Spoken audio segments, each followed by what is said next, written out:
Bom, boa noite. Nós estamos recomeçando as nossas palestras aqui na Fundação Alto do Cão. Elas fazem parte do nosso projeto do Fundo de Apoio à Cultura, que nos patrocina em vários, enfim, num projeto de manutenção de espaços, e nós então procuramos convidar para vir falar para a gente as pessoas que têm uma ligação com a cidade, sobretudo, com o trabalho do Alto do Cão, e que, antes de mais nada, dão ao Lattes a devida importância, que é o caso do nosso convidado de hoje, Rogério Carvalho, que é um parceiro de Priscas Eras e que vai nos falar hoje sobre restaurações, sobre obras de arte, sobre palácios, sobre igrejinha, sobre o Lattes. Obrigada, Rogério, por estar aqui conosco mais uma vez. Boa noite, muito obrigada. Então,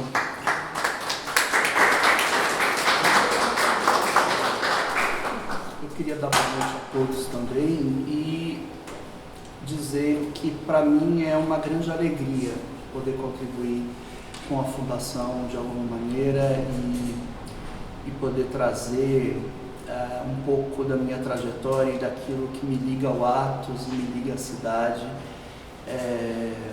para que vocês possam talvez entender um pouquinho mais os meus motivos e os motivos que me trazem aqui a convite da Valéria.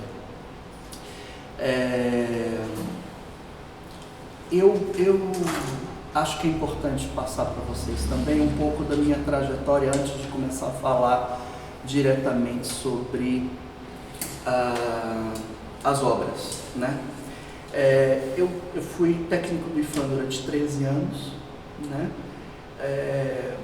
Comecei como estagiário de arquitetura e quando saí de lá, ainda na gestão do Alfredo Gastal, eu estava como assessor técnico. Depois eu fui trabalhar na Presidência da República, ainda no segundo governo Lula, para compor a comissão de curadoria do prédio, dos palácios, né, tanto do Palácio do Planalto quanto do Palácio da Alvorada, também de Quebra do Jaburu, Granja do Torto, aquilo que vem junto, né? E continuei durante o governo Dilma inteiro, e quando houve o golpe, eu me desliguei da Presidência da República e voltei agora a convite do presidente na transição para assumir então uma diretoria que foi criada, que até então não existia essa diretoria, era uma comissão que ficava dentro da Diretoria de Documentação Histórica, que não tinha estrutura, não tinha equipe, e era muito eu, Cláudio e Cláudio Rocha. E agora não, agora com uma estrutura criada, com uma diretoria criada, vinculada ao gabinete pessoal do presidente, finalmente eu estou conseguindo executar um projeto que começou lá em 2007. Né? O projeto, o meu vínculo com a Presidência da República em 2007 foi justamente enquanto técnico do IFAM, acompanhando o restauro do Palácio da Alvorada no primeiro momento, depois propondo, enquanto arquiteto, o restauro da capela do Palácio da Alvorada, e aí sim começa talvez a aproximação maior com a Fundação, com o Valério. E depois disso, depois da entrega do restauro do Palácio da Alvorada e da capela, a gente partiu para um desafio, que era justamente dar conta do Palácio do Planalto. O Palácio do Planalto, historicamente, era um prédio que desde 1970 não recebia atenção. Então, quando eu cheguei lá em 2007 para 2008, realmente a coisa era muito difícil. Você tinha algumas questões que precisavam ser resolvidas emergencialmente, que eram tanto uma arquitetura degradada quanto ambiências equivocadas, uma tendência a um estrangeirismo que nunca deveria ter entrado no Palácio do Planalto. A Ana Maria Niemeyer e o Dr. Oscar sempre deixaram claro que o estrangeirismo era permitido no Palácio da Alvorada, daí as escolhas de Mies van der Rohe, Le Corbusier e outros para compor as ambiências do Alvorada, mas no Planalto eram desenhos da própria Ana Maria, né? Ana Maria e do Niemeyer. E isso ao longo do tempo foi se modificando e uma das questões que me chamou muito a atenção era justamente o quanto era necessário que o palácio, que recebe chefes de Estado, onde o presidente da República recebe chefes de Estado, refletisse um pouco mais de Brasil do que aquilo que estava sendo mostrado, né?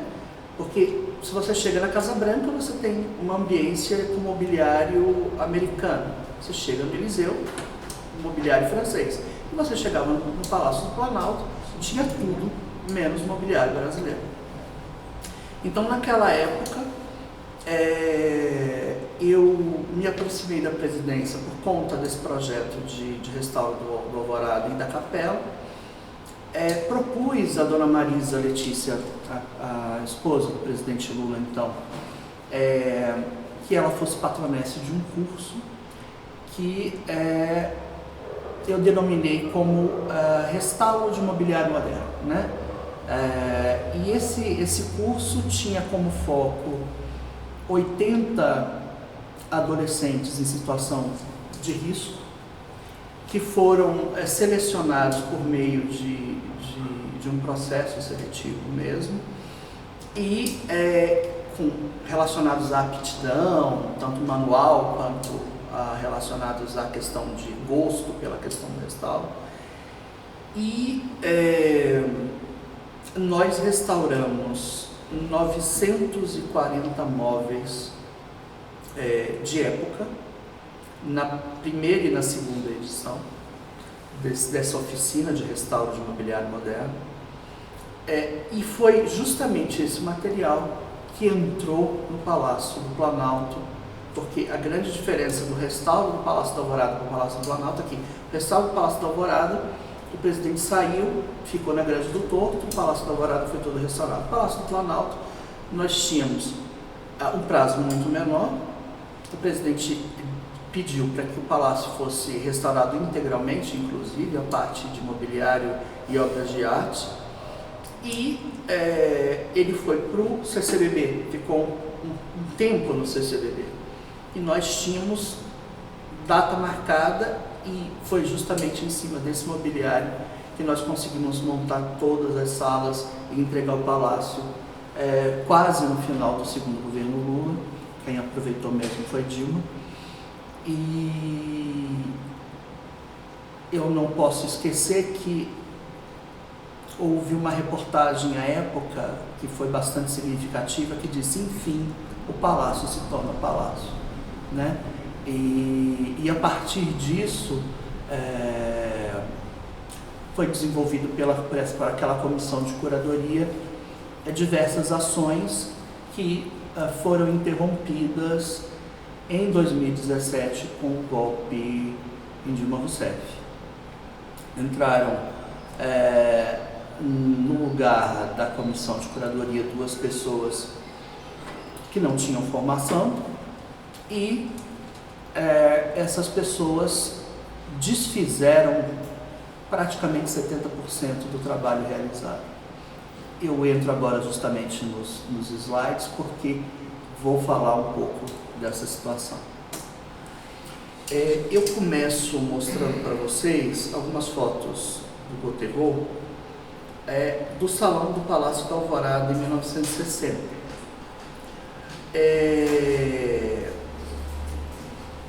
Aí a gente já percebe claramente a escolha pelo estrangeirismo que eu falei, né, onde você nota as Barcelonas, nota o Daybed do Mies van der Rohe, nota até mesmo um biombo japonês, que vocês vão ver um pouco mais à frente, e algum mobiliário desenhado pela Ana Maria Niemeyer para o Palácio da Alvorada. Aqui mais uma foto. Percebam que as Barcelonas que estão aqui à direita são Barcelonas fora de proporção, porque eram em latão dourado, desenho da própria Ana Maria, porque não havia dinheiro nem tempo para comprar as Barcelonas originais. E esse material em latão dourado era muito frágil, porque era feito aqui, não tinha resistência, e esse material foi sendo descartado, porque as pessoas sentavam e ele realmente se desmontava. Percebam as Barcelonas fora de proporção nitidamente na foto de cima, né? Aqui é o Salão Dourado, aquele salão onde tem um painel de latão dourado do Atos. E aqui é a comprovação da opção da Ana Maria por esse mobiliário com origem do seu desenho estrangeiro, né? Um daybed justamente vinculado totalmente ao que o Mies van der Rohe fazia à época, mas desenhado pela Ana Maria com pequena variação, justamente para não dizer que era uma cópia. Algum outro mobiliário desenhado por ela. Aqui um detalhe do salão de banquete, também com uma mesa, aí sim desenhada por ela, da sua própria autoria, sem nenhum vínculo com estrangeirismos, tanto cadeira quanto mesa. Aqui a gente percebe de novo um vínculo com o Le Corbusier. Aqui o desenho para a capela do Palácio da Alvorada. E eu sempre digo que o processo de restauro da capela eu acredito que teve um resultado muito feliz, mas foi bastante difícil, porque quando eu estava fazendo o projeto, eu não tinha referências, por exemplo, do altar, eu só tinha fotografias, esse desenho. Eu não tinha referências, por exemplo, dos tocheiros do Atos desenhado, e aí teria que desenhar de novo a partir de fotografia. Essas duas cadeiras e os dois genuflexórios que estão aqui do lado direito, né? São de autoria da Ana Maria e são, talvez, no meu entendimento, as duas cadeiras são aquelas que deveriam ter maior atenção do patrimônio. Inclusive eu pretendo pedir o tombamento individual delas enquanto bem móvel de importância.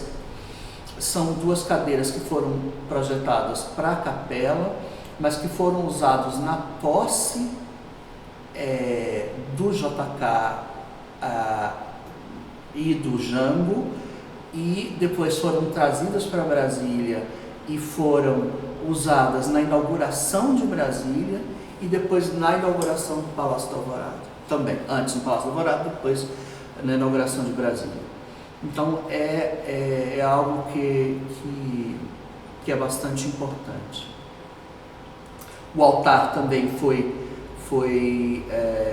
desenvolvido pela Ana Maria. É um altar que fica junto à parede, porque então a missa era rezada de costas.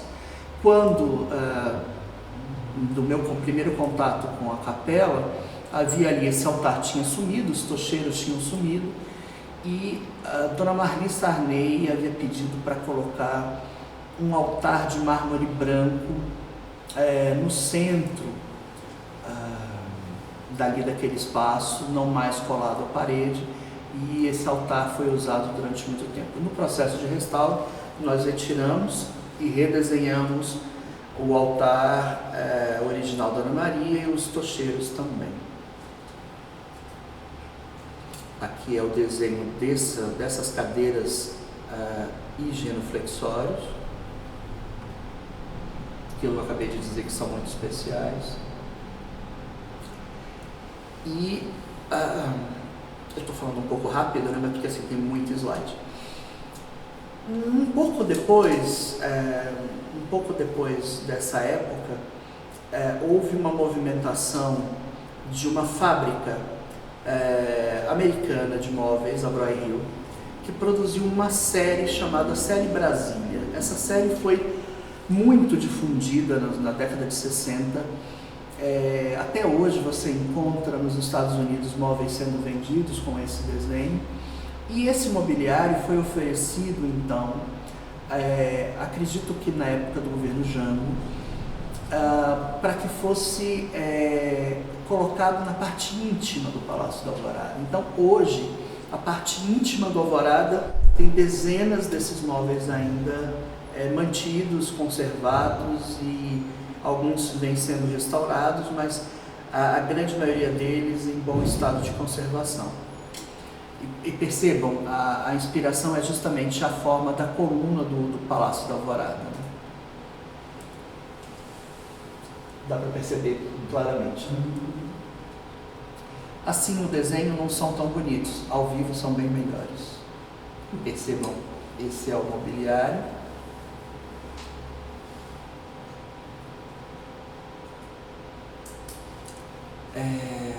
Aqui um pouquinho mais do Alvorada, agora em 1958, percebam que aqui, na parte de baixo, aparece o biombo japonês, lembrando que o primeiro jardim do Palácio da Alvorada foi um jardim projetado pelo paisagista do imperador do Japão. Então você tinha ali no jardim do Palácio da Alvorada um jardim absolutamente minimalista, com características japonesas, inclusive pontes japonesas. Esse biombo surge justamente nessa época. Lá em cima a gente já consegue ver a grande tapeçaria de Cavalcante, as múmias. Aqui é o salão de estado, onde você tem uma repetição da mesa do salão de banquete, com as mesmas cadeiras, só que em um tamanho menor. E aqui no primeiro plano, desenhos de poltronas e sofá de Ana Maria Niemeyer. Isso se repete na parte íntima, que é a parte íntima logo que você sobe a escada, e aqui é o quarto do JK. Né? Então, você tem ali desenhos de cama,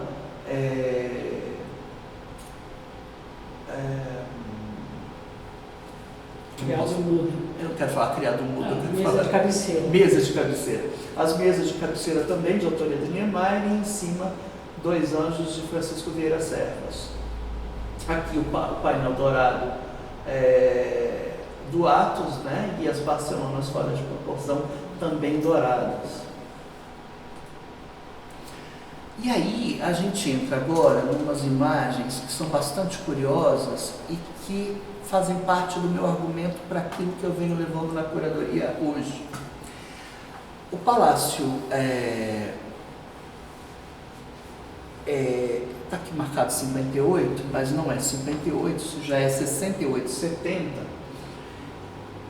Ele vem sofrendo, se eu posso dizer que sofre, ele vem sofrendo literalmente uma variação na decoração ao longo dos tempos. Isso está sempre vinculado ao gosto da primeira-dama normalmente. E aí, voltando àquela decoração no primeiro momento, justamente por ser frágil, por ser talvez algo minimalista, os salões ficavam muito vazios no entendimento das pessoas, esses móveis foram sendo descartados. Na época de Maria Teresa Goulart, houve um grande descarte desse mobiliário que foi feito pela Ana Maria, e a Maria Teresa Goulart insere fórmica e pé-palito no palácio.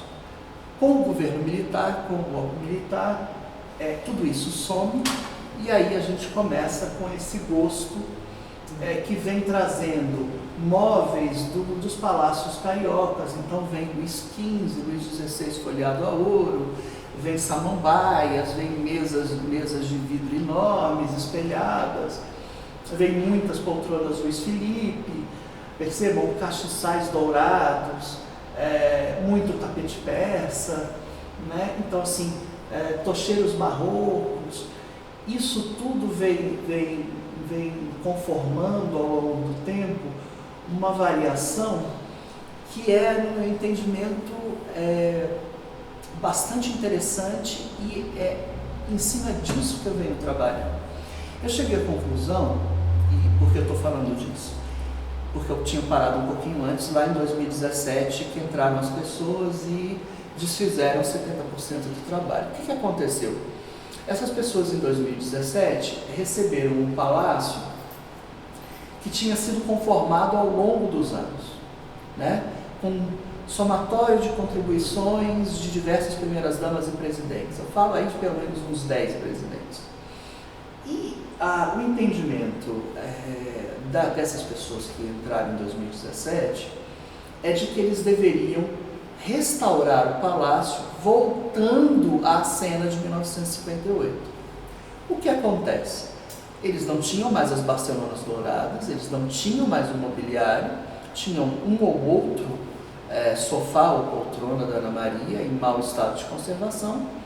Então eles começaram a produzir cópias na marcenaria da própria Presidência da República. Alguns outros foram restaurados, aqueles que ainda estavam ainda existiam. Compraram Barcelonas na Tokstok, mobiliário de baixa qualidade, e reproduziram aquela foto de 1958. O que acontece justamente nesse momento? Aquilo, para ser feito, fazia necessário que todo o resto que tinha sido inserido no palácio ao longo do tempo tivesse que sair de cena. E foi justamente aí, em 2017, que nós tivemos o maior problema relacionado ao Palácio da Alvorada. Porque tudo aquilo que estava nos ambientes foi direcionado ou para doação, ou para o depósito. E aí, quando eu falo depósito, não é um depósito cuidadoso, é o depósito do serviço público. Então, você tinha móveis destruídos, móveis doados e móveis devolvidos. Existe um momento um pouco mais à frente do que esse que eu estou mostrando agora, em que o IPHAN, em 92, na verdade, o BPC, com Aloysio Magalhães, fez um projeto chamado Projeto Alvorada. Dentro desse Projeto Alvorada, havia uma movimentação de pessoas do Itamaraty, do próprio BPC, IPHAN, da própria Presidência da República, no sentido de dotar o Palácio da Alvorada com bens de qualidade, porque você não tinha essa qualidade ali. Isso era um pedido do presidente Collor à época, e o que acaba acontecendo é que foi feito um projeto amplo, com possibilidade de compra e doação por diversas empresas particulares na época, só que era tudo muito caro e muito difícil, né? Então, para você convencer, por exemplo, uma empresa grande para doar um arcais do século XVII, comprado na mão de antiquários, era muito difícil. Sei lá, dos 100 itens que foram selecionados por essa comissão, foram comprados uns 20. E esses 20 compunham os espaços que foram descartados em 2017. Então, o que eu encontro no meu retorno no dia 2 de janeiro de 2023? Ao entrar no Palácio da Alvorada, eu encontro aquilo que tinha sido mantido pelo casal Bolsonaro. O casal Bolsonaro manteve aquilo que o Temer entregou, ou seja, o projeto de 1958, só que a arquitetura absolutamente degradada, os móveis absolutamente imundos, quebrados, sujos. Para vocês terem uma ideia, os lambris dos quartos tinham pichação, Edu, Cadu, Bolsonaro, o chão absolutamente arranhado, a parte superior completamente vazia, né? Porque há ali, sim, uma modificação na parte íntima feita pelo casal Bolsonaro, que não foi feita na época do Temer, tem que se dizer a verdade. O Temer, quando entrega a parte superior, a parte íntima, entrega formado, né? Eu critico, mas entrega formada. O casal Bolsonaro retirou aquilo que estava e aí também mandou para depósito, e aí mais deterioração dos móveis aconteceu, porque a Michele, a primeira-dama, a antiga primeira-dama, resolveu trazer os móveis dela do Rio de Janeiro. Então, voltando, eu entro no dia 2 de janeiro de 2023 e encontro aquilo que tinha sido selecionado ao longo do tempo absolutamente destruído. A primeira cena que eu vejo logo na entrada, vou botar aqui, essa marquesa aqui do final do século XIX, começo do XX, que é uma escolha do Niemeyer, inclusive para a Casa das Canoas, a mesma marquesa, essa marquesa emborcada com uma marquesa preta do Niemeyer, que a gente comprou em 2009, uma dentro da outra, as duas absolutamente destruídas, palhinha furada, a laca da marquesa preta destruída, a marquesa em madeira toda arranhada, que teve que passar por um processo de restauro severo, né? Então, voltando a essa questão, né, do somatório, das contribuições, hoje, o que eu venho fazendo hoje? Eu tenho alguns pontos que para mim são cruciais. A primeira coisa é que tanto o Palácio da Alvorada quanto o Palácio do Planalto têm perfis bastante diferentes, né? Então, no Palácio da Alvorada você tem a residência do presidente da República e é uma casa, afinal de contas, né? E essa casa é usada, né? Tanto a parte íntima quanto a parte pública. E essa área, no meu entendimento, ela precisa refletir novamente essa contribuição que foi sendo dada ao longo das décadas. Então, eu venho trabalhando no Palácio da Alvorada para recompor aquela ambiência que tinha sido deixada no governo Dilma, com bastante dificuldade, porque eu tenho diversos móveis hoje destruídos ainda, que precisam de tratamento. A gente não tem fôlego para restaurar tudo ao mesmo tempo.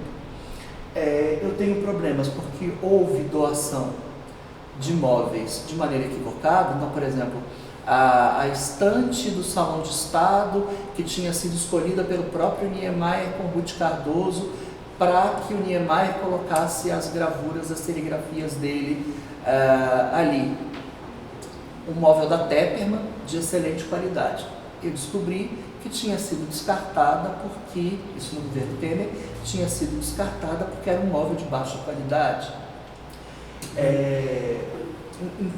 Entendam, né, a que ponto a gente chega.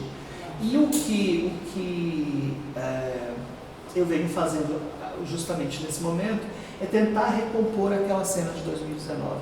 Obviamente, eu preciso trazer o momento atual da contribuição também do casal nesse momento então, por exemplo, uma das ações que foram levadas pelas pessoas em 2017 foi a devolução, talvez vocês se lembrem, a devolução de todas as obras de arte que eram do Museu Nacional de Belas Artes e que estavam localizadas no Palácio do Planalto e no Palácio da Alvorada, foram devolvidas ao Museu Nacional de Belas Artes porque entendiam que precisava de um trabalho de conservação nas obras. Havia uma movimentação de Mônica Chechel, que era a diretora do Museu Nacional de Belas Artes, à época, já há pelo menos 5, 6 anos, pedindo 2 vezes por ano a devolução das obras porque ela achava um absurdo que as obras estivessem em Brasília, que aquilo era acervo do museu, que aquilo não poderia estar em Brasília. Só estava em Brasília há 55 anos. Ou seja, o povo carioca, o museu, nunca tinha lidado com aquele acervo. E nós aqui, há 55 anos, entrando em contato, chefes de Estado sendo recebidos, o público que era visitante dos dois palácios entrando em contato com isso tudo, e simplesmente isso tudo foi desprezado. No caso, eu quero chegar agora também no ponto que para mim é o reflexo do pensamento, né? Bastava parecer ser e não necessariamente ser. Nós tínhamos ali no salão principal, esse salão, deixa eu ver se eu consigo uma foto.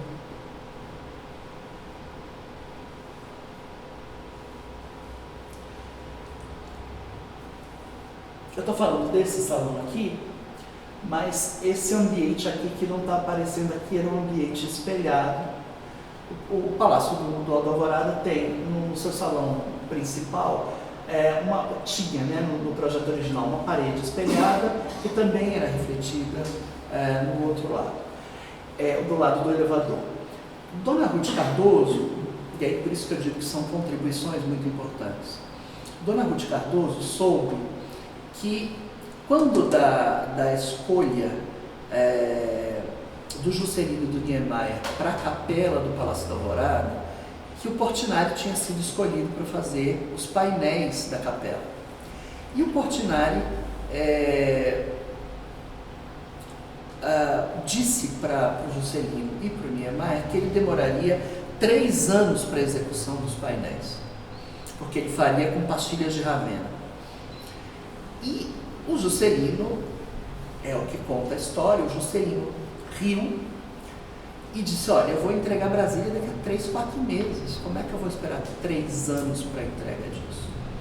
E diz a lenda que o Portinari ficou muito chateado com isso, tanto é que a gente não tem nada do Portinari integrado à arquitetura em Brasília, e nunca mais fez nada para cá. Dona Ruth soube dessa história, procurou o Niemeyer e ele disse, olha, eu gostaria muito de resolver essa questão, porque o Portinari era, de fato, à época, o pintor mais importante do país, em 1958. E o que ela propôs ao Niemeyer, por isso que eu digo que são contribuições importantes, ela propôs a retirada da parede espelhada, que, do ponto de vista arquitetônico, é um crime, mas ela propôs isso, o Niemeyer concordou, e ali, naquela parede, ela inseriu dois quadros do Portinari, que são da coleção do Banco Central. Os dois, o Niemeyer e ela escolheram, depois eles escolheram 2 aparadores da Jaqueline Terpin para colocar embaixo, e esses quadros ficaram ali de Ruth Cardoso até Dilma Rousseff. Quando da entrada de 2017, eles resolveram também devolver os quadros ao Banco Central. E aí colocaram 2 prints, 2 impressões fotográficas em canvas dos quadros no lugar. Então, quando você chegava no Palácio da Alvorada no dia 2, você se deparava com 2 prints do Portinari no lugar de 2 obras de arte que estavam ali desde Ruth Cardoso. Os 2 aparadores eu encontrei na Casa Civil servindo de apoio para plantas. Tinham várias plantas em cima. E, ou seja, essa cena tinha sido descartada. Por que eu estou falando disso tudo? Eu estou falando disso tudo porque é nesse ponto que eu me baseio para retornar a 2016. Porque se eu estou entendendo que o resultado, que a grande contribuição que o Palácio da Alvorada pode dar, além de sua arquitetura e da questão toda ligada ao Niemeyer e da importância ao modernismo, é justamente a sua ambiência, é o somatório disso, são as escolhas que foram feitas, como eu posso manter prints do Portinari ou tentar manter toque-estoque no lugar de imóveis escolhidos individualmente, né? Por primeiras damas, por presidentes e pelo próprio Niemeyer, que acompanhava tudo. Aqui é uma fotografia da capela em 1958. Foi em cima dessa fotografia que eu redesenhei os tocheiros e redesenhei o altar. Aqui uma santa portuguesa, que também foi restaurada durante o processo de restauração da capela. É importante dizer que o processo de restauro da capela não estava ligado necessariamente ao projeto de restauro do Palácio da Alvorada. Foi um projeto que foi proposto por mim, ainda enquanto técnico, porque o palácio havia sido restaurado e a capela não tinha entrado como algo a ser restaurado. Então eu propus ainda enquanto técnico que nós completássemos isso. E aí, para minha surpresa, para a surpresa da Valéria também, encontramos os lambris de folha de ouro completamente cobertos com purpurina oxidada, a santa também totalmente coberta com purpurina oxidada. Então, além da adequação novamente do altar, dos tocheiros, para promover essa ambiência que havia sido pensada, a santa também foi restaurada, os lambris foram restaurados, o painel lateral foi novamente recoberto com folha de ouro, que era apenas purpurina, e o painel frontal recebeu pó de mica aplicado para apenas esconder pequenas marcas de escurecimento. Está bem fora de ordem, mas voltando àquele assunto, né?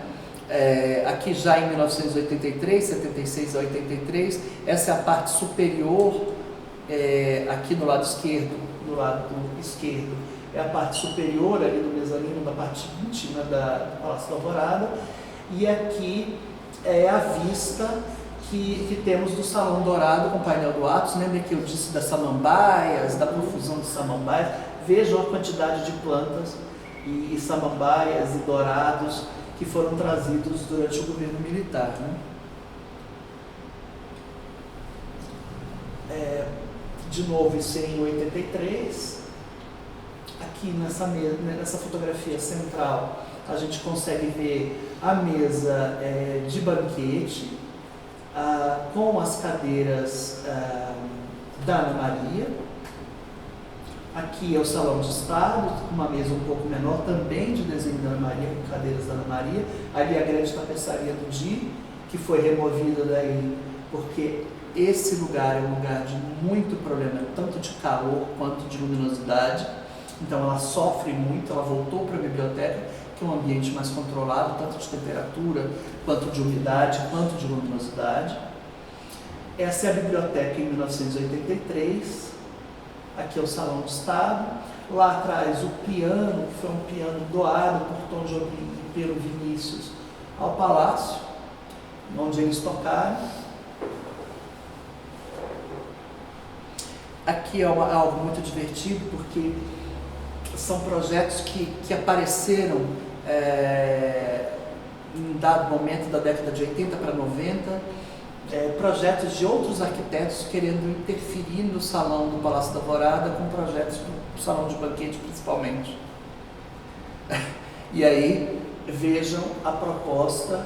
Isso não é um demérito em relação ao trabalho do colega, mas é uma proposta que foge muito do projeto original, modifica inclusive as cadeiras, né? As cadeiras desenhadas não são as cadeiras da Ana Maria. As cadeiras da Ana Maria, que são em jacarandá, com linhas retas, revestidas com tecido azul de uniforme da aeronáutica.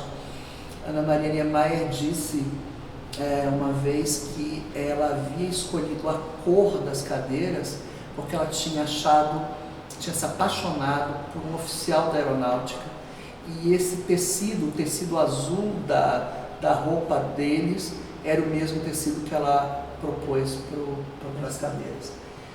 Ou seja, isso foge bastante. Ali você já tem uma indicativa das três tapeçarias da Conceição Colasco, que até hoje estão lá. De novo, um outro desenho agora para o Salão de Estado, onde se propõe um estar, uma outra mesa igual à de salão de banquete e o outro estar, com aparadores ao fundo. Também não é essa configuração, nunca foi. Aqui, outra proposta para o salão de banquete. Aqui está a sala dos ministros, mas esses nomes foram variando ao longo do tempo. Eu digo que é salão de banquete justamente pela dimensão da mesa e por conta da posição dos arcases e desse tríptico ali. Aqui outra proposta para o salão de banquetes mesmo. Percebam com cadeiras já ao gosto da década de 80, um Luiz alguma coisa. Aqui lindamente é a sala na época de Fernando Henrique Cardoso e Ruth Cardoso, com uma tapeçaria da coleção do MASP, as cadeiras do Tenreiro douradas do Itamaraty que sumiram inacreditavelmente. Essas cadeiras foram para o Palácio da Alvorada, ficaram aí durante alguns eventos e na saída do Palácio da Alvorada para o retorno para o Itamaraty desapareceram, ninguém sabe onde foram parar até hoje. E é uma pena porque a gente tem muito... A ausência do terreiro em Brasília é enorme, né? Aqui dá para ver claramente já a escolha, isso é Ruth Cardoso, né? Então, ali os aparadores da Jaqueline Terpan, os dois Portinares que eu acabei de falar, que quando eu chego lá são dois prints, e aqui uma configuração que foi sendo criada no governo Fernando Henrique Cardoso, que depois no governo Lula também foi modificado e foram sendo adequados os espaços. Aqui a parte íntima, Fernando Henrique Cardoso, uma pegada bem brasileira, né? Uma mistura já de móveis rústicos com móveis de época da Ana Maria. Lá em cima a Djanira, que hoje está no Palácio do Planalto. Aqui aquela parte íntima. E aqui uma outra contribuição importante que eu vou trazer de volta para o Palácio agora, pelo trabalho de restauro dela. Essa mesa tinha sido levada para o Palácio do Planalto e foi vandalizada em 8 de janeiro. Ela foi destruída. E essa mesa é um desenho da própria Ruth Cardoso. Ela pediu para que a mesa fosse confeccionada e essas urnas marajoaras foram também devolvidas em 2017 e ela tinha sido uma escolha de Ruth porque justamente por conta da profissão e do olhar de antropóloga, socióloga, o vínculo das urnas marajoaras com a tapeçaria Múmias do Di lá atrás. Né? Então, esse vínculo, e infelizmente a gente não tem mais isso hoje, a mesa está sendo reconstituída e as ânforas eu não tenho mais como conseguir de volta. Aqui são as Barcelonas originais, né? As que restaram são as originais da escolha lá da Ana Maria. Aqui um brecheret grande que tem sua origem no MEC, foi uma escolha do Darcy Ribeiro para o MEC. São duas esculturas grandes em bronze do brecheret e que no governo Fernando Henrique foram para lá e eu acho que ficam bem melhor aí do que no prédio do MEC, que não tem nem pé direito para comportar. Aqui no primeiro plano, uma mesa do Louis Van der Rohe, que é uma mesa de escolha da Ana Maria desde o primeiro momento, desde 1958. Essa é a estante que foi descartada porque era de baixa qualidade e essa é a montagem da sala no governo Fernando Henrique Cardoso. Então você tem aqui ainda mantido, e por escolhas mais recentes, Maralungas, do Vico Magistretti, ou seja, móvel italiano, Sarines, Charles Eames, ou seja, você tem a possibilidade do estrangeirismo considerado e mantido dentro do Alvorada, que para mim é natural que aconteça. Não no Planalto, mas no Alvorada, sim, justamente por conta das escolhas do Oscar e da Ana Maria no começo. Aqui não poderia deixar de falar da grande tapeçaria do Kennedy Bahia, que quando eu também cheguei, dia 2 de janeiro, ela estava embrulhada num plástico preto, jogada no depósito, e ela sempre esteve no salão de estar. Aqui são otomanos do Mi Van der Rohe, também de época. Aqui a gente já começa a ver um pouco a mudança que foi proposta no governo Fernando Henrique para a biblioteca, a entrada do Chesterfield verde, que eu acabei de restaurar novamente, a mesa do Mi Van der Rohe, os otomanos e as Barcelonas originais, Mi Van der Rohe também lá com a BRNO lá no fundo, e a lindeza da marcenaria proposta para toda a parte de armário, que é desenho da Ana Maria Niemeyer também. Aqui mais um pouco. Aqui uma visão. Esta configuração é a configuração que eu retornei agora à biblioteca. Ou seja, a tapeçaria voltou para esse mesmo lugar. Para vocês terem uma ideia, o Chesterfield foi restaurado agora, porque no governo Bolsonaro eles tinham a prática de retirar o Chesterfield da biblioteca e colocar na beira da piscina, para que as pessoas saíssem da água e sentassem lá. Então você tinha o couro destruído, craquelado, imundo, e aí nós demoramos quase 6 meses de processo. Eu tive que pedir ajuda para a Gisele dali em Brasil para poder conseguir um couro flor integral decente que pudesse revestir esse Chesterfield que é tão importante.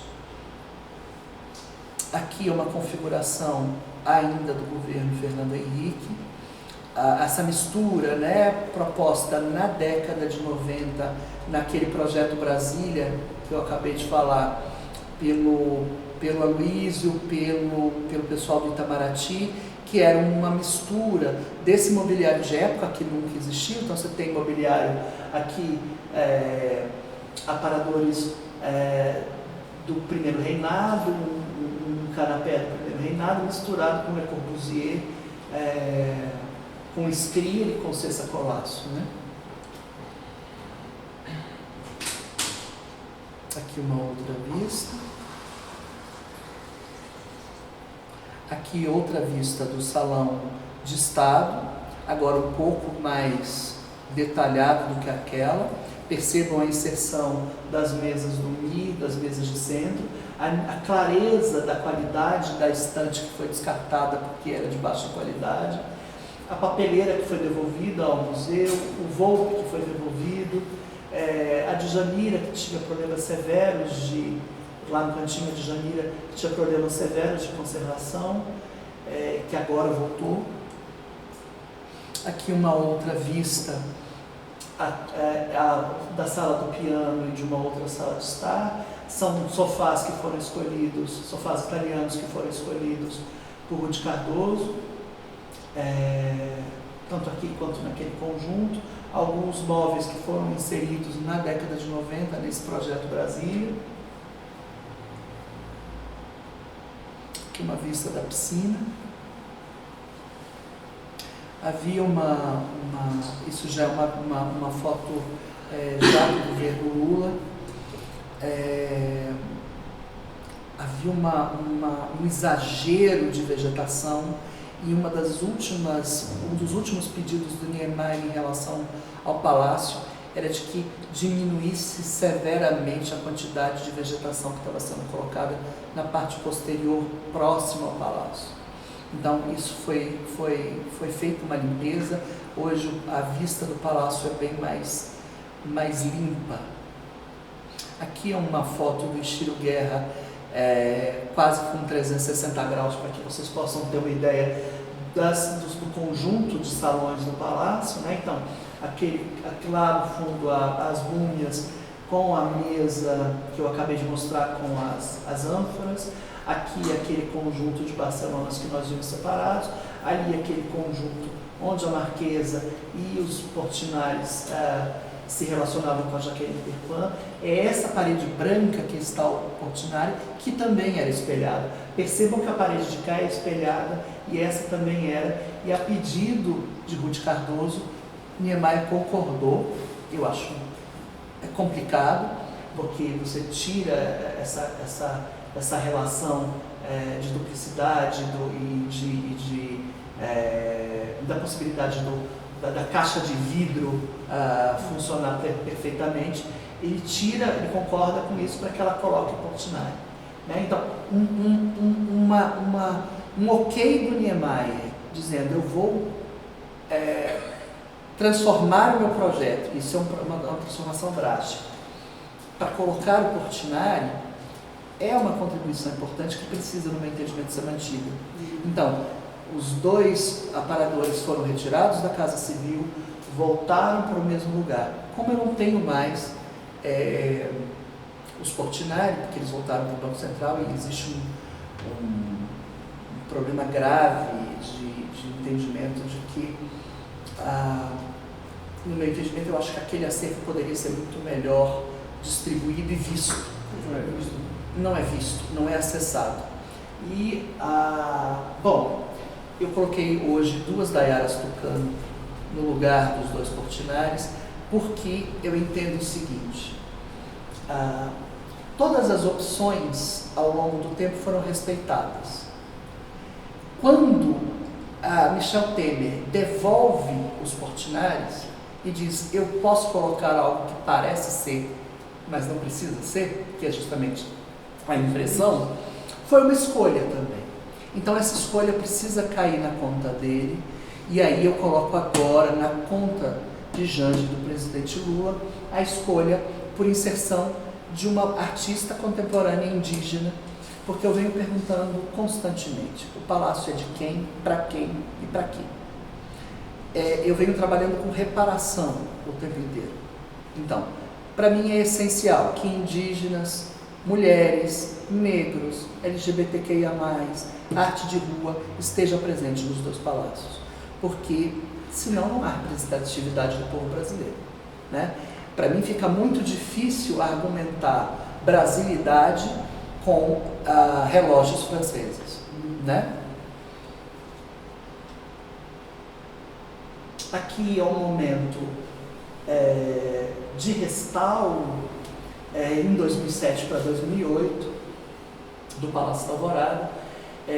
Percebam que a grande interferência que houve em 2007 e 2008 foi da parte elétrica e da parte hidráulica. Tinham problemas gravíssimos de infiltração e de parte elétrica no Alvorada. Então, por essa razão, era necessário um trabalho grande, e esse trabalho demorou quase 1 ano para ser feito. Ali atrás é interessante ver, eu estava comentando com a Valéria antes da palestra começar, né? O painel do Atos, o painel dourado, tinha recebido um verniz em dado momento. E esse verniz foi oxidando, então você tinha um painel de latão dourado absolutamente manchado, porque em parte o verniz escurecia, outra parte ficava mais claro. Fazia até um jogo bonito, né? Acho que você perguntou para o Atos se ele achava essencial, e ele disse que não, né? Que ele achava que poderia até ficar esse jogo. Mas eu fiquei tão aterrorizado na época, porque chegou um momento que eu comecei, eu ainda estava no IFAM, e eu cheguei para acompanhar a reforma e o restauro, e eu me deparei com um restaurador parado à frente do painel com uma plaquinha goma laque purpurina, e ele estava pintando o latão dourado. Aí eu falei, não tem cabimento. Então, assim, naquele momento eu tive certeza, eu preciso trazer um especialista que trate de metal, alguém com condição total de especificar qual o procedimento ideal para cá. Então eu procurei o Toninho era um técnico do IFAM de Minas Gerais que tinha acabado um doutorado em restauro de metal, E ele veio, fez alguns testes e chegamos à conclusão, então, à época, de que o painel deveria voltar ao seu esplendor. E, de fato, quando foi aplicado o produto que ele pediu, que era um produto de remoção, o verniz todo saiu, o latão dourado voltou perfeitamente, está lá até hoje, ou seja, são 17 anos do restauro, está lá até hoje absolutamente dourado, porque foi aplicado uma camada de paraloide e ainda há uma certa estabilidade. Você começa a ver pequenos pontos de oxidação, mas muito distante disso que você vê hoje. Aqui a capela sendo restaurada também por fora, você tinha problemas de infiltração, de rachaduras no mármore, né? Esse já é um procedimento que foi posterior ao restauro do Palácio da Alvorada, um processo de restauro da própria capela. Aqui é o resultado do restauro da capela pós-recomposição do meu projeto. Nesse momento eu contei muito com a sabedoria, o auxílio e a generosidade da Valéria, porque eu entrava na capela e olhava para o teto e via um painel branco, gelo sobre branco, neve. E aquilo me deixava muito curioso, porque eu falava, isso é tão pouco Atos, como que pode? Será que isso foi uma imposição do Niemeyer? Porque o Niemeyer tinha isso, né? Baixa a bola, deixa a arquitetura ganhar.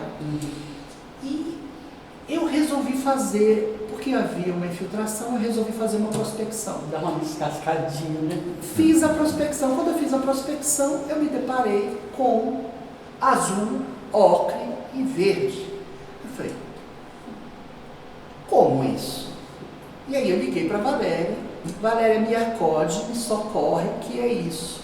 Aí Valéria foi, procurou o professor disse, esse branco sobre branco é meu? É seu, professor? Não.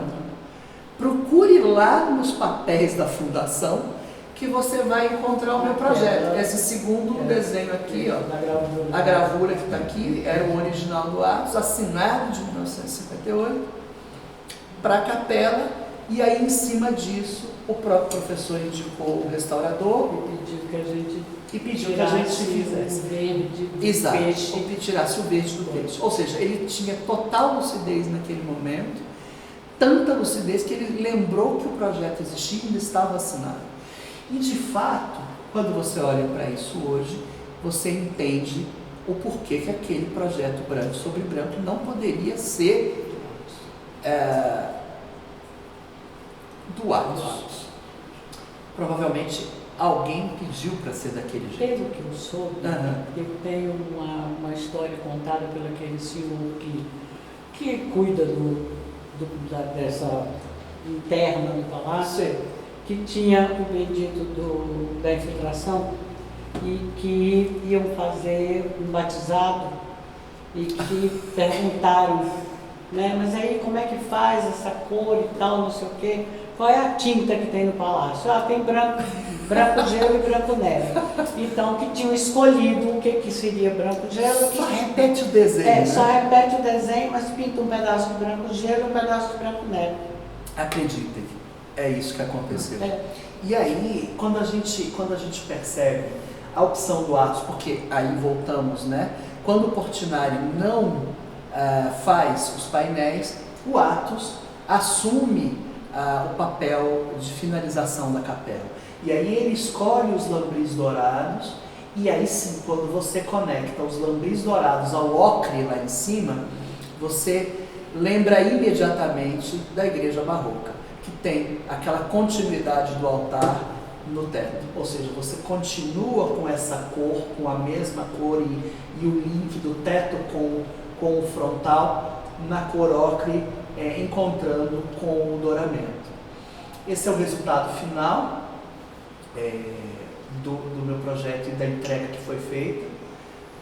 Eu ainda estava no IFAM quando isso foi terminado. Eu tenho muito orgulho do resultado, porque não foi realmente fácil, não só uma questão de pesquisa, mas foi uma questão de conseguir recurso do próprio IFAM. Imagina, na época, só essa parede onde está a Santa, custou R$250 mil de folha de ouro. Então, assim, não era algo tranquilo para o IPHAN com um orçamento muito pequeno, né? Mas na época eu consegui convencê-los que não fazia sentido que o palácio fosse todo restaurado e a capela, que era uma pequena joia, não tivesse essa recuperação e que o Atos merecia esse trabalho e essa dedicação e por isso foi feito, né? A minha passagem pela superintendência do IPHAN foi de 3 anos. Antes eu trabalhava no IPHAN Nacional. Durante essa passagem de 3 anos, eu propus o restauro dessa obra e fiz o inventário, propus o inventário da obra do Atos, né? Então, assim, o pedido do inventário da obra do Atos com a publicação do IPHAN foi feito por mim ainda enquanto técnico e aí depois foi levado pela Daniela, porque eu acabei vindo para a presidência. Aqui é mais um detalhe, não uma fotografia esplendorosa do estilo Guerra com lentes, né? Mas aqui é algo mais real. O altar redesenhado, as 2 cadeiras genuflexórias que eu disse, os tocheiros redesenhados, e aí é um ponto importante de falar que esse tocheiro tem um desenho que foi trazido da igrejinha, porque na igrejinha da 308 Sul, que eu também tive a honra de projetar o restauro, havia um tocheiro de 17 braços e esse tocheiro, infelizmente, com a minha saída do IPHAN, a coisa foi levada de um jeito meio estranho e o tocheiro que foi entregue não foi entregue com a mesma qualidade do Alvorada. Eu não sei, confesso, não sei aonde está esse tocheiro hoje, mas ele foi entregue, deveria estar na igrejinha daquele lado direito, que é uma questão até de equilíbrio de composição, porque não sei se vocês se lembram, na igrejinha você tem o altar deslocado um pouco para o lado esquerdo, e você tem uma passagem de piso recuada para o lado direito, que era justamente ali onde o Atos inseriu o tocheiro de 17 braços para equilibrar a composição, né? Na época do restauro da igrejinha, eu pedi para que fosse feito o mesmo desenho, eu refiz o desenho do tocheiro da igrejinha, também a partir de fotografia, pedi para que fosse feito um novo altar, que também tinha sido tirado o altar do Atos, recompus os bancos, e a Valéria lembra, né, Valéria? Quando na hora da entrega a igrejinha estava linda, né? Linda. Aqui mais outro ângulo.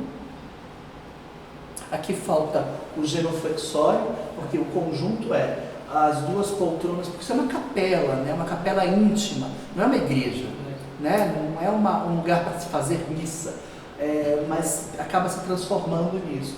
Então, aqui é o conjunto para o casal presidencial e aqui ao lado há um genuflexório para 3 ou 4 pessoas e basta, né? Existem fotografias, se procuradas,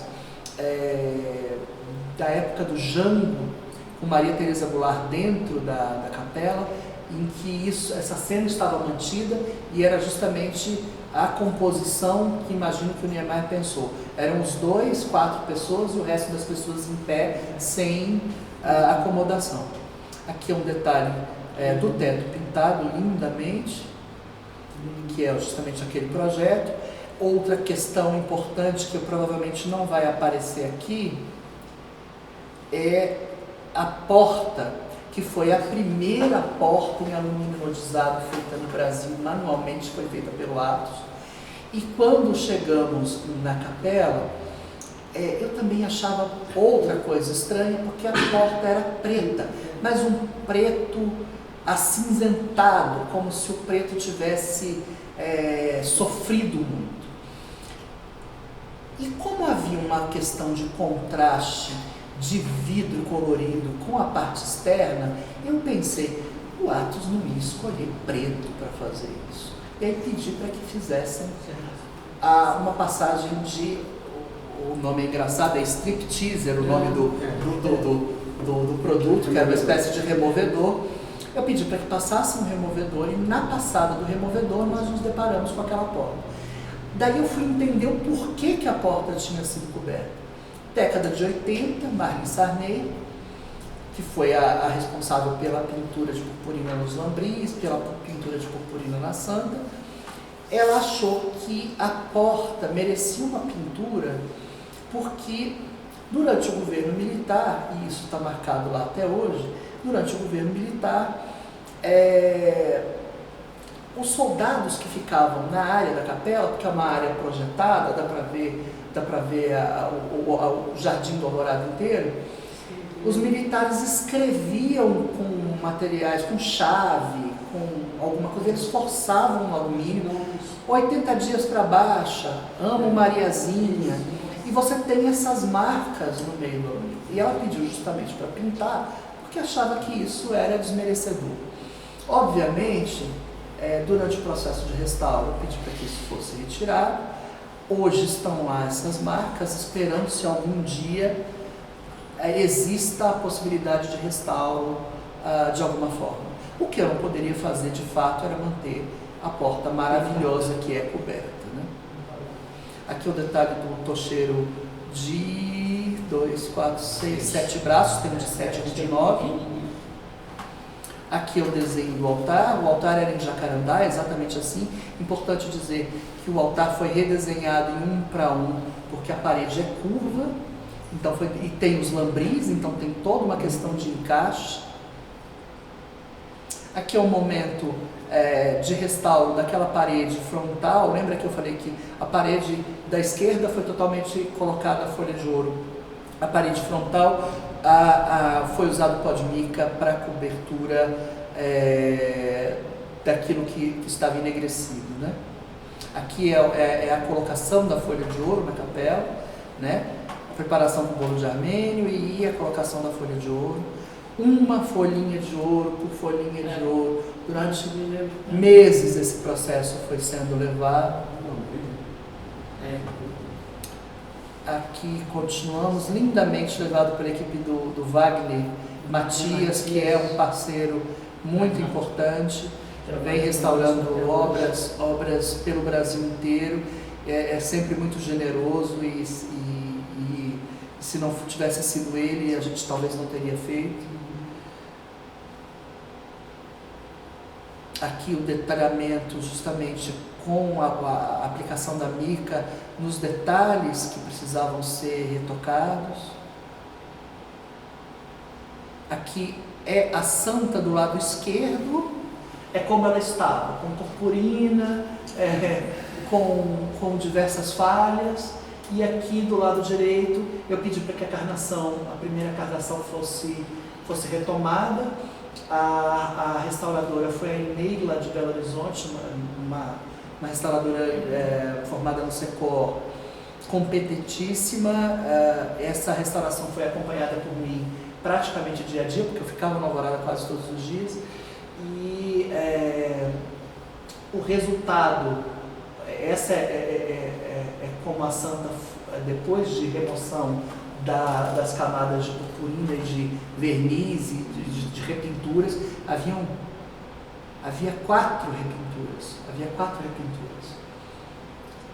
E essas 4 camadas foram retiradas para retorno à pintura do século XVIII. É uma santa portuguesa do século XVIII.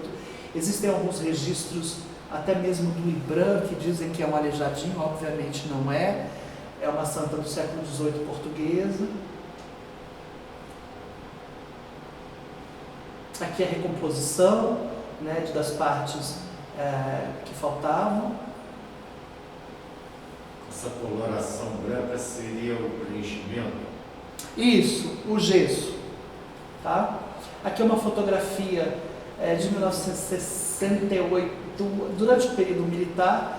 Percebam lá o que eu disse, que são ali naquele canto o militar, né, que ficava daquela área. É justamente esse platô que dá acesso a essa vista. Bom, aqui já é Planalto.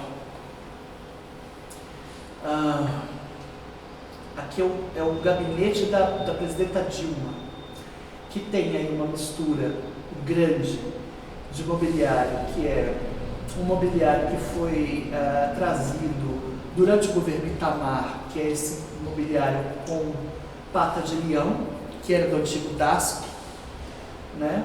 Renascença. E a mesa também, a mesa de reunião redonda, com aquelas cadeiras, aquele móvel ao fundo. E aqui já uma inserção da compra de mobiliário para o Palácio do Planalto em 2009. Quando nós estávamos fazendo a recomposição do palácio, nós restauramos 940 móveis retirados do lixo da administração pública. Então, era o Executivo, Senado, Câmara e Supremo. Eu, Cláudio, Paula e Fanny, que eram as 4 pessoas da comissão, entrávamos nos depósitos dos órgãos públicos e perguntávamos o que é o seu lixo, deixa eu ver. E em cima desse lixo, identificando esse mobiliário de época assinado, Jorge Alzupin, Sérgio Rodrigues, Tenreiro e outros, nós trouxemos esses 940 itens, esses 940 itens foram restaurados, mas só que nós não tínhamos quantidade para resolver a padronização. Então, resolvemos fazer um contato com a Aline Brasil, que era representante, eu estou falando muito? Não, é porque eu estava vendo a hora. Passei muito? Não, passou ainda não, mas você tem mais 15 minutos. Pronto. Tá? Então, foi feita uma compra em 2009, que foi indicada pelo escritório do Oscar Niemeyer. Houve uma divergência entre nós e o escritório, porque o escritório tinha especificado para o Planalto novamente mobiliário estrangeiro, e nós não concordamos. Pedimos que fosse apenas mobiliário brasileiro e mobiliário do próprio Niemeyer. Então compramos Sérgio Rodrigues, restauramos muita Latelier e Jorge Alzupin e compramos Niemeyer, né? Então, as EasyChair, que estão no terceiro andar hoje, foram compra de 2009, as Marquesas do Niemeyer, que estão no Alvorada, que estão no Palácio do Planalto, foram compras de 2009. Então, houve um trabalho, as cadeiras de trabalho, as cadeiras de reunião, cadeiras de trabalho Kiko, cadeiras de reunião Tião com braço, Tião sem braço, especificações do Sérgio. Trouxemos o sofá Beto, que o Sérgio tinha desenhado para o Planalto, que nunca tinha estado no Palácio do Planalto, porque quando veio para Brasília também veio em latão, e os militares sentavam e as pernas abriam, porque o Beto tem uma estrutura muito fina, e descartaram e não aceitaram que o projeto fosse inserido. Então, finalmente conseguimos em aço, e os sofás estão lá hoje, já que foram desenhados para. Se vocês me perguntarem se eu gosto dessa sala, eu não gosto, né? Mas é aquela coisa, eu respeito a contribuição de cada um, e eu acho que a sala da Presidente da República, na época era Dilma, hoje é a sala do Presidente Lula, eu acho que eles têm o direito de escolher minimamente o ambiente que eles vão ficar 8 horas por dia. Aqui uma fotografia da construção, ali o Supremo, né, da época da construção. Outra fotografia da IMS do Planalto, de uma vista do Planalto em setembro. Aqui, vejam, um detalhe do Palácio do Planalto, um pouco antes ou um pouco depois da inauguração. Percebam que na subida da rampa havia apenas um conjunto, na subida da rampa externa, né? Havia um conjunto de sofás da Ana Maria, o resto todo vazio, absolutamente vazio, sem o corrimão que foi aplicado no governo Fernando Henrique, porque Dona Ruth caiu dessa rampa, e aí, por lá ter caído, foi colocado um corrimão. De fato, é uma rampa muito complicada para uma mulher de salto descer. Aqui é um momento de como estava a ambiência do Palácio do Planalto antes da vandalização de 8 de janeiro. Então, o sofá Beto em primeiro plano, as EasyChair, os otomanos e alguns móveis também de época. Lá o rebatimento com móveis da Avon, ao fundo Geraldo de Barros, que foi a última obra comprada para a Presidência da República pelo Collor na Bienal de São Paulo em 92. Lá ao fundo, um Krasberg que foi comprado pelo Leitão de Abreu no governo João Figueiredo. Lá naquele canto, o Furquim conhece muito bem, é um painel do Firmino Saldanha, que foi restaurado lindamente pelo Furquim. nós encontramos esse painel na garagem do Jaburu, absolutamente destruído, né? Cheio de fumaça de carro. Cheio de fumaça de carro, buracos, perdas, pictórias, uma lástima. E o Furquim com a sua equipe, foi que ano aquilo, Furquim? Nas vésperas da inauguração. Na véspera de 2009, né? 2009, o Furquim e a equipe restauraram lindamente o painel, que hoje continua lá naquele mesmo lugar. Aqui, esse corredor, já eu chego, tem 15 minutos, tem que correr. Esse é o corredor do final do governo Lula.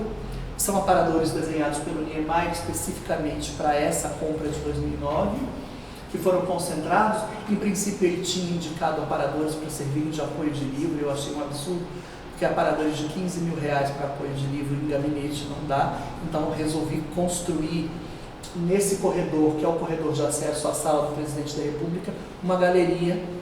E hoje, essa construção hoje é bem diferente, porque naquela época tinha um cunho muito mais decorativo do que de narrativa, né? Rogério, naquela época, era muito mais arquiteto do que curador. Hoje eu sou muito mais curador do que arquiteto. Então, isso hoje está mudado. Isso é a outra visada. Aqui é a Djanira, e aí sim o posicionamento dela que eu pretendo manter com o Conjunto Beto, né? Esse andar é o segundo andar do Palácio do Planalto, é o andar onde mais se concentra gente quando tem qualquer evento que o presidente está ou ministros estão, é feito nesse andar. Então, a Djanira presente nessa parede negra, nesse granito preto, é justamente para que a contribuição negra, apesar de ter sido pintada por uma branca católica, a contribuição negra seja considerada dentro daquela perspectiva de reparação que eu falei. Aqui o conjunto montado, né?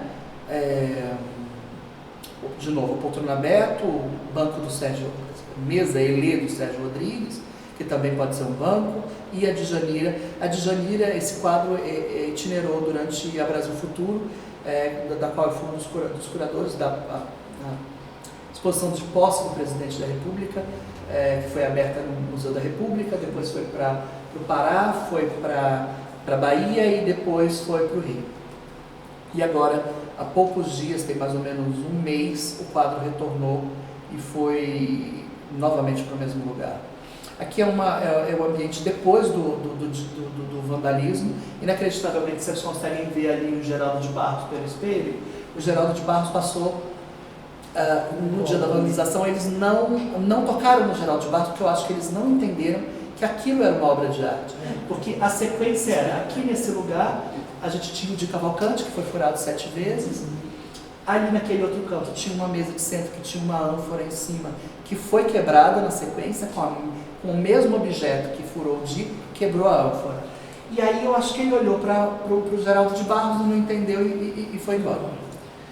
Então, esse ambiente é um ambiente que vai ser modificado agora, ou seja, a manutenção do sofá Navona, que foi um sofá que o Sérgio desenhou para a Embaixada do Brasil em Roma, e que nós pedimos a ele, até por uma questão de escolha mesmo, da tipologia do mobiliário, para que ele reeditasse. Ali em Brasil reeditou e nós trouxemos novamente. Então, temos 3 conjuntos de Navona no Palácio. Aqui, de novo, um outro conjunto, Aziz Cher novamente, e isso vai ser absolutamente modificado. Aqui o quadro do Firmino Saldanha, que era da equipe do Niemeyer, um arquiteto da equipe do Niemeyer, também artista visual, que foi restaurado pelo Furquim. Aqui a Marquesa, uma das marquesas que foram compradas em 2009. Aqui é um momento importante porque no processo de restauro do Palácio do Planalto havia uma vontade do Niemeyer de constituir no 4º andar um grande salão, onde as salas que ficavam voltadas para a esplanada seriam retiradas e aquelas salas teriam que ser realojadas, porque a quantidade de gente que trabalha ali é enorme. Então, o Niemeyer propôs, e isso gerou muita controvérsia no IFAM à época, propôs a demolição do Jardim de Inverno que tinha sido construído e que tinha o painel do Atos, exatamente esse painel, no corredor do 4º andar. A demolição foi feita, só que nós, eu, Gastal e a equipe técnica do IFAM à época, batemos o pé junto com a fundação e dissemos: só faz se transferirmos o painel para outro lugar. Então, a demolição foi feita, muito a contragosto. Eu entendo as opções dele, que acabaram sendo maculadas agora na gestão do Bolsonaro, já eu explico como, mas então fizemos, a fundação reeditou o azulejo, porque eles estavam absolutamente aderidos à massa, era muito difícil a retirada. Mantivemos, enquanto registro, uma coluna, essa coluna entre as portas do banheiro, uma coluna fina com azulejos dele mesmo, de época, e isso foi uma reedição feita, porque entendíamos que o Atos não poderia ser removido da maneira com que tinha sido proposto. Não havia nenhum tipo de problema na remoção do Atos, e eu acho que isso se assemelha muito à pintura do teto, né? A pintura do teto da capela. Aqui, hoje, é um ambiente constituído no quarto andar. Vejam, o grande salão que foi constituído pelo Niemeyer em 2017, os mesmos que fizeram os prints do Portinari, propuseram, abriram processo para que as salas voltassem, mesmo com o Niemeyer decidindo, que as salas voltassem ao quarto andar para a fachada frontal. Então, inseriram exatamente nos últimos 4 meses do governo Bolsonaro, a toque de caixa, 8 grandes salas viradas para a fachada, que transformaram de novo o grande salão nesse salãozinho que vocês estão vendo. Esse salãozinho que vocês estão vendo foi o que sobrou do grande salão. 8 salas que custaram aos cofres públicos 5 milhões de reais. Então, assim, não há possibilidade de chegar para o TCU e falar: olha, nós vamos retirar porque é patrimônio histórico. Tinha acabado 4 meses de ser gasto 5 milhões. Então, realmente a gente teve que aturar isso. Essa é uma reformulação feita dentro da possibilidade, com móveis do Jorge Zalzupin, tapete Casa Caiada, escolhido pela mulher do Geisel, Lucy Geisel. Lá ao fundo, Giovanni Opido. Aqui, um móvel do Jorge Zalzupin, um buffet do Jorge Zalzupin. E é isso, nesse quarto andar. Agora aqui nós chegamos de novo no corredor do terceiro andar. E aí, esse corredor do terceiro andar agora passa por uma reformulação, porque Rogério já não é mais apenas decorativo. Rogério agora tem uma tendência muito mais ao significado das coisas do que necessariamente aquilo que elas parecem ser. Então, esse corredor, é importante dizer para vocês, lá ao fundo é onde a entrada para a sala do presidente. E aí eu vou passar a outra imagem, aqui, essa imagem, que vocês conseguem ver o começo do lado contrário à sala do presidente. Lá naquela escultura preta, lá no fundo, que não dá para ver muito direito, ficava o relógio que foi vandalizado, o relógio francês que foi jogado ao chão. E, para mim, quando eu cheguei no Palácio no dia 8 de janeiro, eu cheguei às 5h30 da tarde. Ligaram, eu cheguei às 5h30 da tarde, ainda existiam pelo menos umas 70 a 80 pessoas presas dentro do palácio, água para todos os lados, sangue, vidro, destruição para todos os lados. E eu me lembro claramente de uma pergunta que um dos seguranças que me conheciam me fez: você viu o relógio? E o meu ímpeto na resposta foi: eu não quero saber do relógio, eu quero saber do de Cavalcante. E aí, quando eu cheguei ao lado de Cavalcante, que eu vi os 7 furos, é que eu fui me tocar depois com essa coisa toda. De fato, eu cheguei à conclusão, e voltando àquele meu discurso de palácio para quem, de quem para quê, eu cheguei à conclusão de que era muito difícil engolir e manter um relógio francês de uma corte escravocrata, localizado, dado a uma corte também escravocrata portuguesa, que foi trazido por essas pessoas para cá, colocado no Palácio da República no governo Lula. Eu falei: não dá. Não dá. Assim, o relógio hoje está na Suíça sendo restaurado por uma empresa de excelência em relógios que se ofereceu para restaurá-lo, e no lugar dele eu coloquei uma escultura africana, justamente pensando nessa perspectiva de reparação, ou seja, no lugar, nada mais simbólico do que colocar no lugar de um relógio francês uma escultura africana, né? E aí eu entendi esse corredor como um corredor de percurso, que é de fato um percurso até a sala do presidente. Concentrei ali todos os concretos e neoconcretos numa fricção com o Niemeyer, porque o Niemeyer odiava os concretos. É verdade. Né? E coloquei nesse propósito, vou promover essa fricção. E além disso, trazendo em cima dos mesmos aparadores que são referência desde 2009, agora eu trago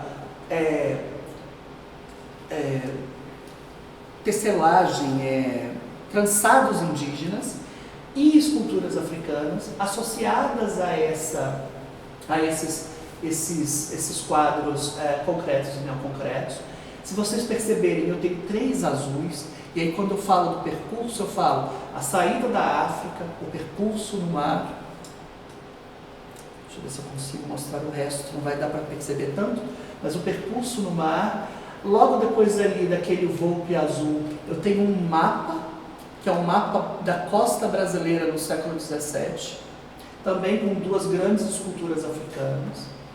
E aí a composição, tentando, dentro do discurso concreto, essa definição do lugar por meio da linha, por meio da conformação do espaço, e um mapa definitivamente é a mesma coisa.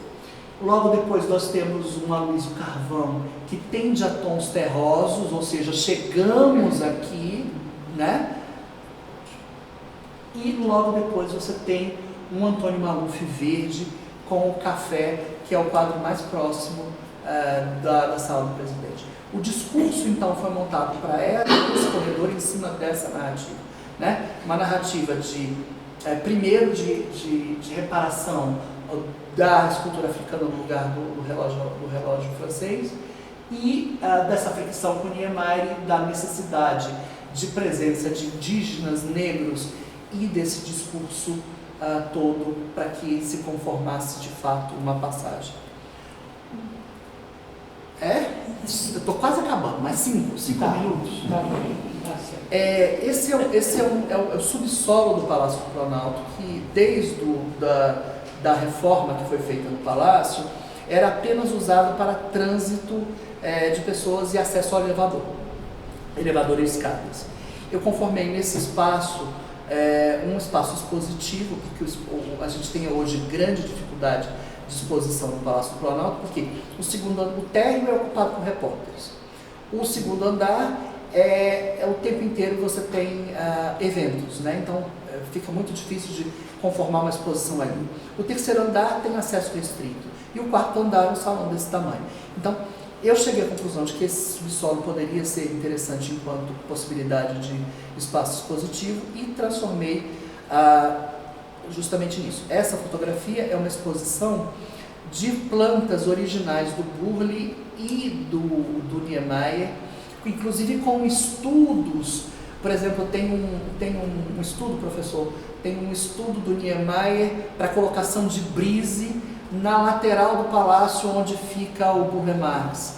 Então você vê a marcação e você vê as tentativas e vou fazer isso, não vou fazer aquilo. Essas plantas estavam sendo jogadas no lixo. Temos ali atrás a conservadora Helenice, que trabalha comigo, que trabalhou lindamente na separação dessas plantas. E a partir do trabalho dela e da seleção que ela fez, do cuidado que ela teve com o material, nós pedimos para que fossem feitos molduras, e esses quadros estão expostos lá até o dia 1º de maio. É isso. Acho que eu falei muito.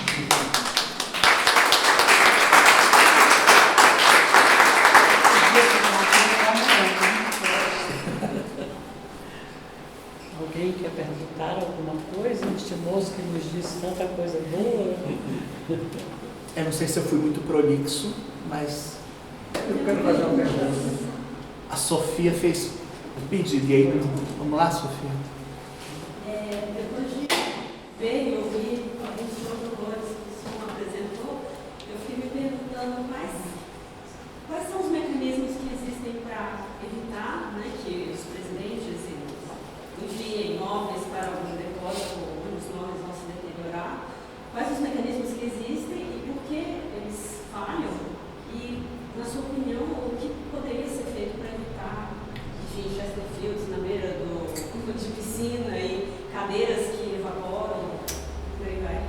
Então, Sofia, eu acho que a grande questão está na proteção relacionada a esses meios.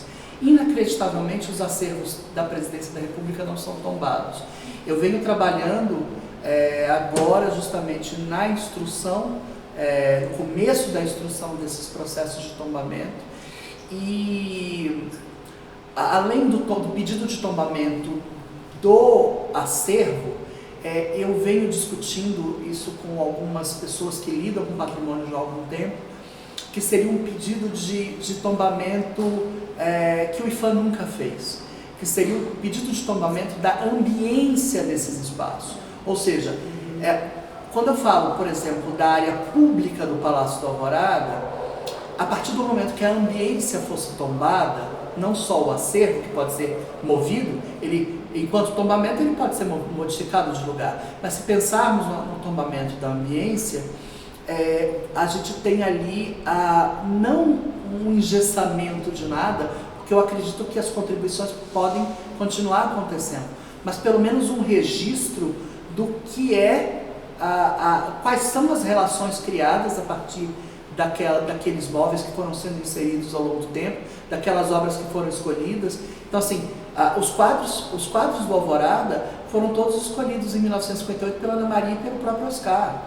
E esses quadros estavam absolutamente dispersos. Agora, eu estou recolhendo todos eles todos vão voltar para o Alvorada, né? Então, assim, a partir do momento que eu conseguir finalizar tanto o Planalto quanto o Alvorada, e o Alvorada já posso dizer que está em 90%, eu vou pedir o tombamento do acervo, porque o IPHAN já fez o inventário dos dois palácios em 2009, é uma questão de atualização, e a partir disso, a partir do tombamento e do entendimento de que a ambiência poderia também ser mantida,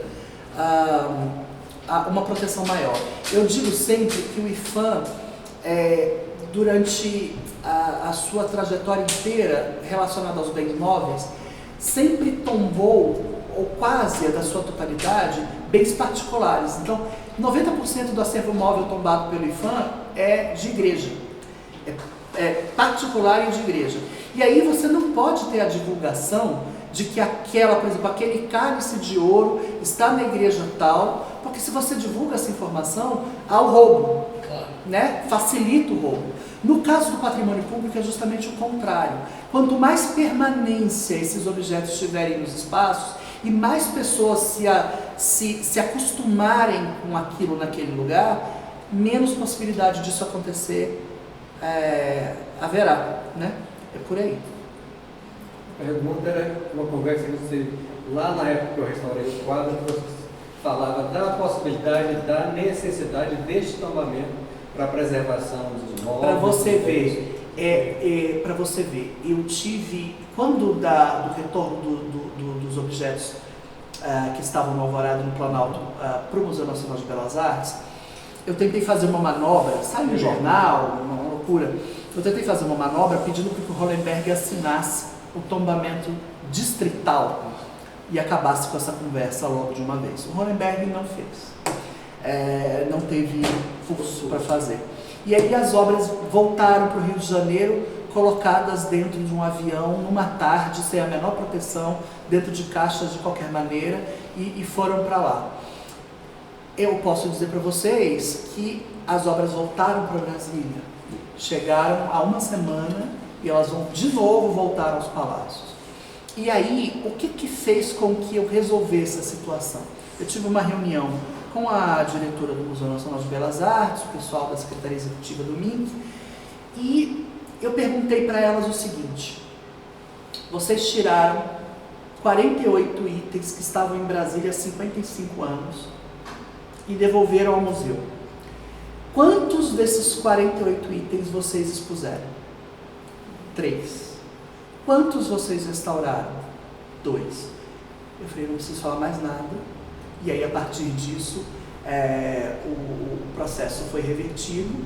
Eu já tenho uma indicação do Ministério da Cultura de que vai trabalhar junto ao Conselho do IBRAM para que seja feita definitivamente uma sessão. Isso não volta mais para o Museu Nacional de Belas Artes, porque para mim é inacreditável pensar que um quadro que foi escolhido pelo próprio JK para ficar no Palácio do Planalto O próprio, por exemplo, escolheu um jardim botânico do Guigar. Ele escolheu o quadro. Eu não posso acreditar que é melhor que ele esteja na reserva técnica do Museu Nacional de Belas Artes. Então é por aí. Muito bem. Mais alguma pergunta? Rogério, não é uma pergunta. Não está na hora de Brasília pensar no Museu de Arquitetura e Imobiliário Brasileiro? Sem dúvida, sem dúvida. Agora o problema é o espaço, né? A gente tem Museu da Bíblia, tem uma fila aí enorme para ser. Nós temos agora a retirada do Museu da Democracia, né, que ia ser em Brasília. Sim, foi para o Rio de Janeiro. Foi para o Rio de Janeiro. Então acho que nada mais importante, né, que a gente começasse a fomentar essa ideia da criação de um museu de arquitetura e imobiliário brasileiro em Brasília. Né? Você sabe que, qual é o seu nome?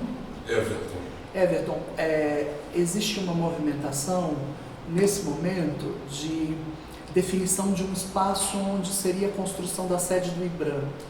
E a sede do IBRAM teria uma relação com um espaço possível, pensado também na direção da democracia, não do mobiliário em específico, mas da democracia. Acho que ainda é possível, vamos ver o que acontece aí para frente. O espaço me parece que já está definido, precisa acontecer uma doação do GDF, porque inacreditavelmente você tem em Brasília uma distorção, né? Porque de fato aquilo que fica abaixo da rodoviária deveria ser federal e aquilo que fica acima da rodoviária deveria ser distrital. E você tem o Museu da República, a Biblioteca Nacional, o Teatro Nacional, cuidado pelo GDF,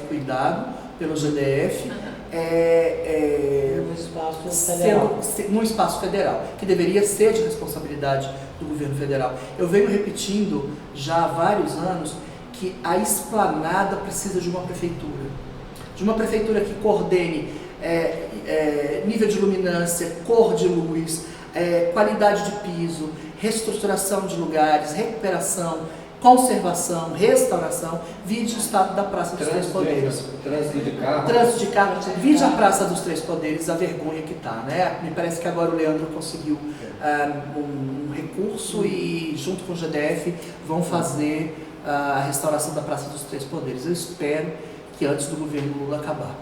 Foi anunciado ontem. Mais alguma pergunta? Eu tenho uma curiosidade, Rogério. Doutor. Você falou da escultura africana. Sim. Mas é africana, a África vem de lá ou é feita por africanos brasileiros? É africana e veio de lá. E aí, qual o argumento? Você vai perguntar assim, mas não teria que ser uma escultura feita no Brasil por africanos? Eu pensei nisso, mas assim, eu tenho limitações, sabe, Soneca? Infelizmente, eu tenho limitações que... eu estava discutindo com o Jorge outro dia.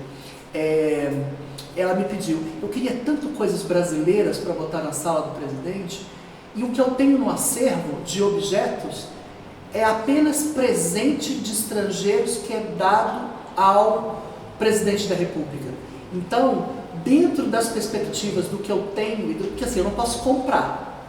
Eu venho trabalhando, para vocês terem uma ideia, hoje eu estava fazendo um relatório, que amanhã eu vou ter uma reunião importante, e nos últimos 4 meses eu consegui a doação de 8 obras que custaram, né? Custaram aos doadores e que vão melhorar os espaços da Presidência da República em R$1.300.000. Eu venho trabalhando com isso, com doações, mas isso é uma coisa que vai sendo feita aos poucos. Eu não tenho como viver pedindo coisas com o pires na mão, né? Então, assim, a representação da escultura africana, eu pensei nisso, obviamente, mas eu acho que também, de fato, ela não deixa de ser tão representativa quanto, né? Porque, afinal de contas, quem veio para cá veio forçado. Essa reparação tem que ser plena. Exato. Vídeo o presidente de Portugal falando ontem que finalmente ele reconhece e que precisa ser reparado, né? Então, se até o presidente de Portugal já pensa na reparação, por favor, né? A gente também tem que fazer a mesma coisa. O extrema-direita portuguesa se manifestou sobre isso. Não, mas se não tivesse manifestado, seria uma surpresa. É. Mais alguma? Acho que estamos todos muito bem satisfeitos. Muito obrigado, então. Muito Eu obrigado a agradeço você. a todos. Foi um prazer. Valéria, muito obrigado pelo convite.